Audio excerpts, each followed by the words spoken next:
Apakah di tempat teman-teman sering tidak terjadi laporan yang diinformasikan kepada masyarakat mengenai anggaran desa? Padahal itu menjadi kewajiban kepala desa ataupun pemerintah desa untuk menyampaikannya sesuai dengan undang-undang. Apa yang menjadi tugas dan kewenangan dari seorang kepala desa? Simak videonya sampai selesai.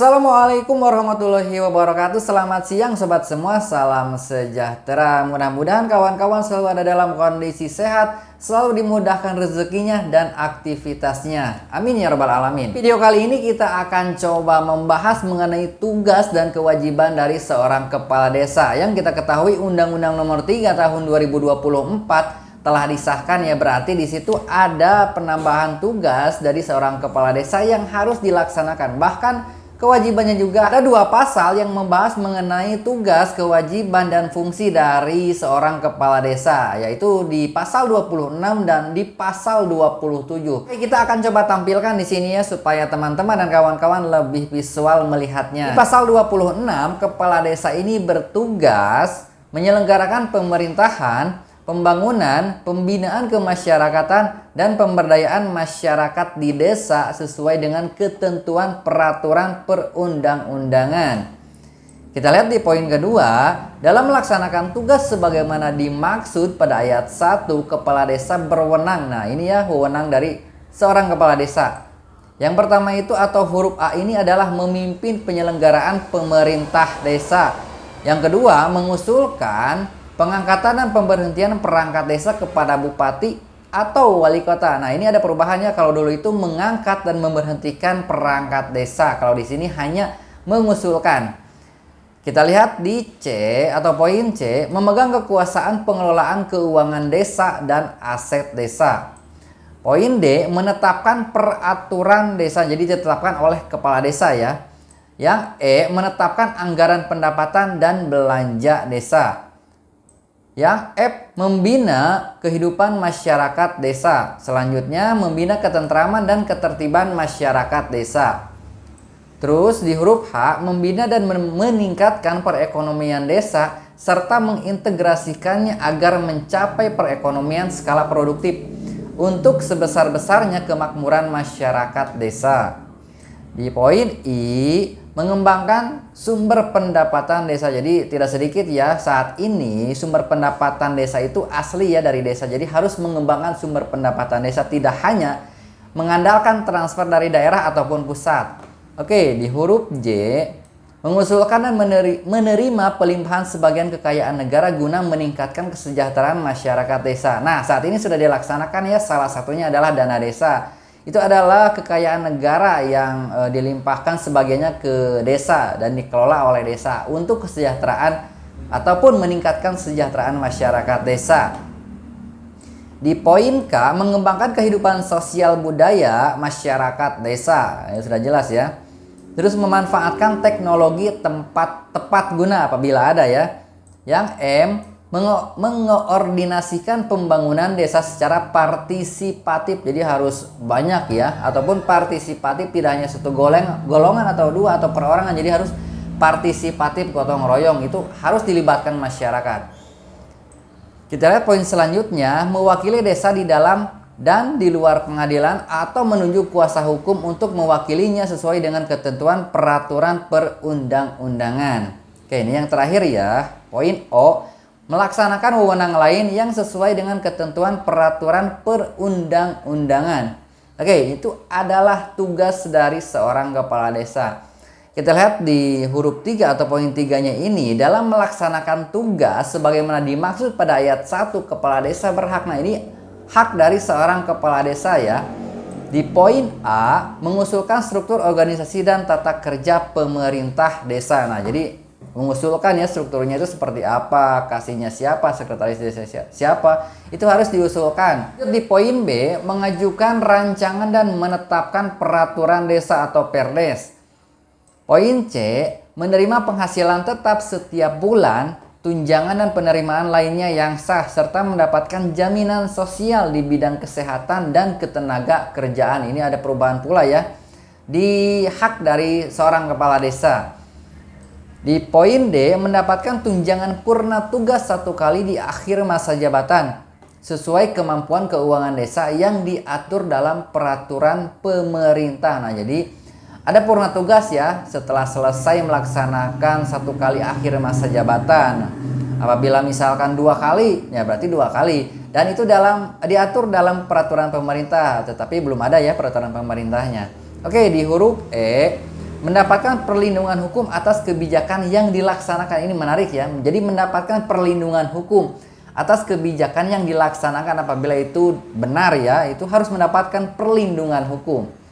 Di poin F, memberikan mandat pelaksanaan tugas dan kewajiban lainnya kepada perangkat desa. Nah, apabila ada halangan ataupun yang lainnya, itu harus memberikan mandat ya kepada perangkat desa lainnya untuk melaksanakan tugasnya. Nah, ini di poin 4-nya ini menarik ya. Ada kewajiban dari seorang kepala desa ini. Dalam melaksanakan tugas sebagaimana dimaksud pada ayat 1, kepala desa berkewajiban. Di poin A, memegang teguh dan mengamalkan Pancasila, melaksanakan Undang-Undang Dasar Negara Republik Indonesia tahun 1945, serta mempertahankan dan memelihara keutuhan NKRI dan Bhinneka Tunggal Ika. Itu jelas harga mati ya. Yang B, meningkatkan kesejahteraan masyarakat desa. Selanjutnya, poin C, memelihara ketentraman dan ketertiban masyarakat desa. Poin D, menaati dan menegakkan peraturan perundang-undangan. Apakah ada yang suka melanggar undang-undang? Oke, itu hanya oknum kepala desa ya. Di poin E, melaksanakan kehidupan demokrasi dan berkeadilan gender.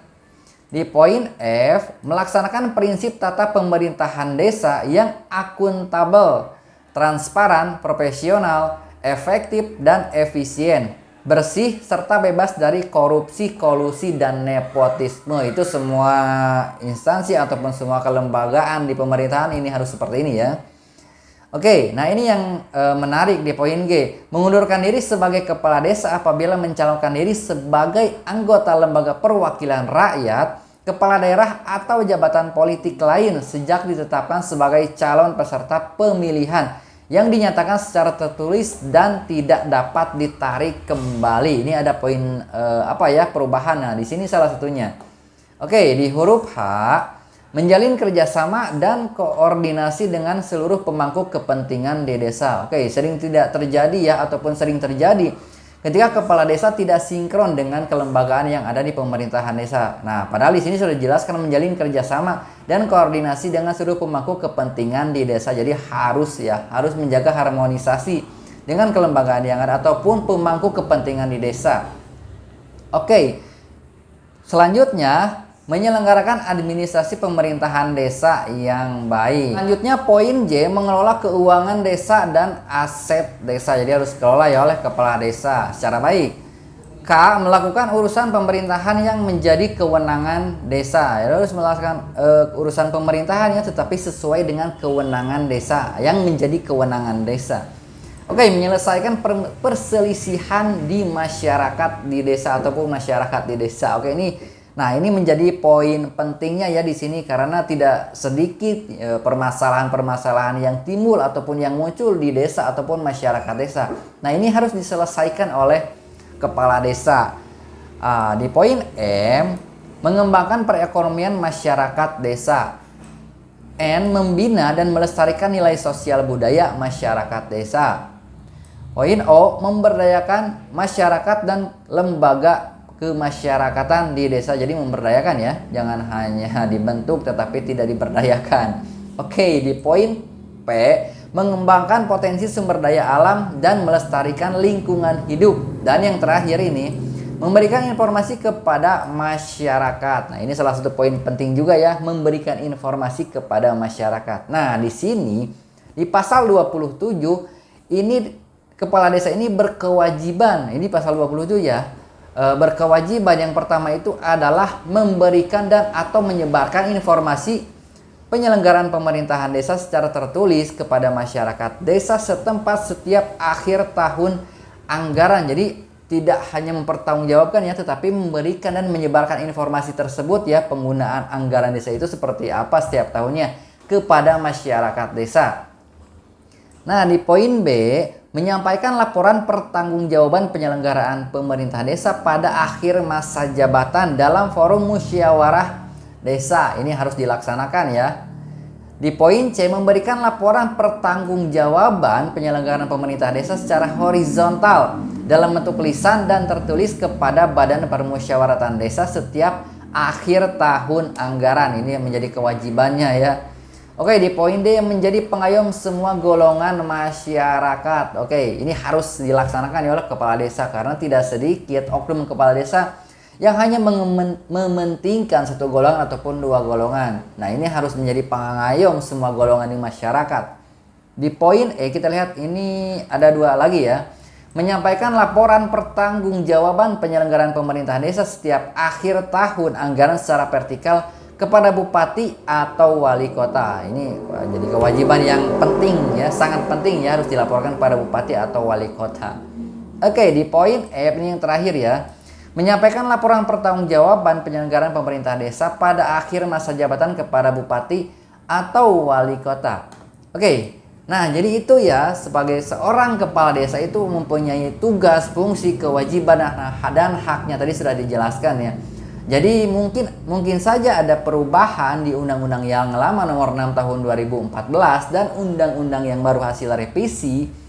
Di perubahan kedua Undang-Undang Desa nomor 3 tahun 2024 pasti itu ada perubahan ya, harus menyesuaikan ya saat ini karena telah diberlakukan. Oke, jadi seperti itu ya untuk tugas, fungsi, kewajiban, dan hak dari seorang kepala desa. Jadi sudah tadi disebutkan ya, banyak sekali poinnya. Akan tetapi kita lihat di desa itu ada yang membantu dari seorang kepala desa, itu perangkat desa. Dan nanti kita akan coba lanjutkan tugas ataupun fungsi dari perangkat desanya itu sendiri ya. Kita akan lanjut di video selanjutnya. Jaga kesehatan, jaga pola makan, istirahat yang cukup, olahraga yang teratur, dan selalu santun melayani masyarakat sobat. Oke, wassalamualaikum warahmatullahi wabarakatuh.